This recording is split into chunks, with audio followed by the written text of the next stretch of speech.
1-1-2 is an amazing combination. Double jab to cross. The double jab sets up the power punch. So again, keep your focus on this guy. This is where all the energy wants to come off of. And start in place. Simple double jab, finish with the cross. I can go body. I can double jab head. I can double jab body to the head, or I can double jab head, get their arms up, come down to body. I love to do this with movement. So what you can do here is start by going, the goal here is you'll throw a 1 in space, you'll close the distance, and then the 1 and 2, the final 1 and 2 will land in the bag. So it looks like this.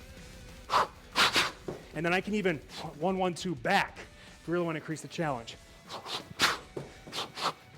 All right, great combination, especially with the movement. And again, man, yeah, wow, that's all I gotta say.